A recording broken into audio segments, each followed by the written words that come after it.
Je vais accueillir Madame Rasson qui va venir faire un court témoignage de son expérience en tant que professeur. Bien, bonjour à tous. Donc très rapidement, un petit témoignage de mon expérience en haute école. Je travaille à l'école normale catholique du Brabant wallon depuis plus de 25 ans. Alors avant tout, je voulais vous amener quand même quelques éléments contextuels. D'abord, je travaille dans le département du normal secondaire, donc je forme des régents, des agrégés de l'enseignement secondaire inférieur.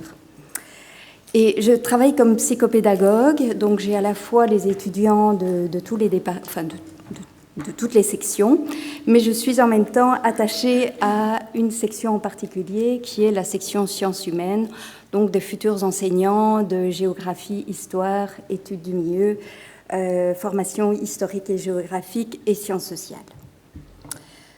Alors, voilà, au moment où j'ai rédigé ce PowerPoint, je venais ici aujourd'hui parce que justement, au quotidien, en tant que professeur, on a cette impression grandissante des difficultés liées à la santé mentale de nos étudiants. Je me suis retrouvée confrontée cette année à deux crises d'angoisse dans le cadre de mes cours. Donc j'ai dû accompagner les étudiants qui étaient en pleine crise de spasmophilie, donc ce qui n'est quand même pas simple à gérer. Voilà, j'avais mis à vérifier, mais aujourd'hui j'ai pu entendre qu'effectivement mes impressions se confirment. Alors, en tant que professeur, il faut savoir qu'on est quand même, avec le personnel administratif, en première ligne aussi par rapport à ces questions et ces difficultés. D'une part, dans la formation qui m'occupe, c'est lié à l'isomorphisme, c'est-à-dire que nous disons aux étudiants, faites ce que nous faisons. Et donc c'est important pour nous d'être des modèles pour eux.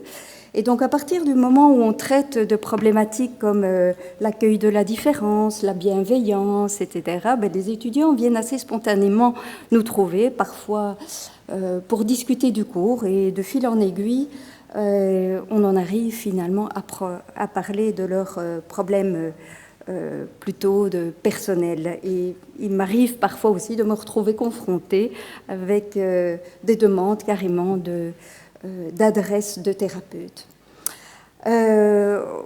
On voit également, et c'est l'exemple que je vais vous proposer aussi après, finalement les troubles de santé mentale apparaissent aussi au moment où les étudiants sont en stage et au travers du comportement professionnel. Il y a souvent des tensions qui se marquent à ce moment-là et c'est souvent le signe de problèmes importants. Alors l'exemple que je voulais vous proposer ici, c'est un exemple qui a débouché sur une fin heureuse, pour donner un petit peu d'espoir aussi par rapport à ces problématiques.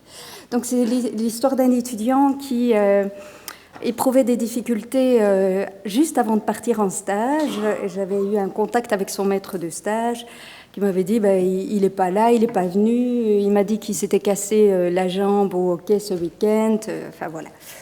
Je m'étonnais un petit peu parce que j'avais vu l'étudiant juste avant et il ne m'avait pas du tout parlé de ce problème-là. Donc voilà, ce qui fait que je l'ai appelé en lui disant mais qu'est-ce qui se passe? Je viens d'avoir ton maître de stage et puis il essaye de me baratiner aussi avec son histoire et puis je sens que c'est pas vrai, quoi.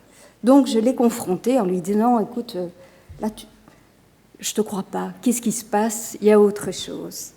Et donc, c'est à ce moment-là que finalement, il me lâche son paquet et je ne m'attendais pas à un truc aussi lourd. Donc, il y avait vraiment un tout gros problème derrière tout ça. Et en plus, il me dit, c'est la première fois que j'en parle, vous êtes la seule personne à qui j'évoque tous ces problèmes. Bon, donc, je me suis retrouvée avec ce paquet. Alors, bien heureusement que je suis dans une équipe très soudée, où on travaille beaucoup ensemble, où on échange beaucoup. Et donc, c'est ce qui nous a permis finalement de pouvoir accompagner cet étudiant aussi par rapport à ses difficultés. Merci. Et donc, on a travaillé ensemble, ainsi que je me suis beaucoup référée auprès de ma sous-directrice à l'époque pour aussi m'assurer que ce que je faisais était correct. Donc on l'a accompagné et finalement, eh bien, cet étudiant a pu être diplômé et je pense que dans son parcours, ça a été une étape importante, même s'il n'est pas devenu enseignant, après il s'est réorienté. Mais le fait d'aller au bout de son cursus a pu l'aider. Alors, je voulais évoquer avec vous aussi toutes les aides qui m'ont aidée par rapport à ces situations et par rapport à toutes les situations que je rencontre aujourd'hui. Mais ce sont à la fois toutes les ressources internes à l'école normale, à la fois les collègues avec qui je travaille, les étudiants également. Et je voudrais souligner aussi la bienveillance des étudiants. C'est eux qui aussi viennent nous interpeller en disant on n'a plus de nouvelles d'un tel, on s'inquiète pour un tel, etc. Et puis quand il y a aussi parfois des pathologies plus lourdes, je trouve qu'ils sont extrêmement soutenants à l'égard des étudiants qui vivent des situations difficiles.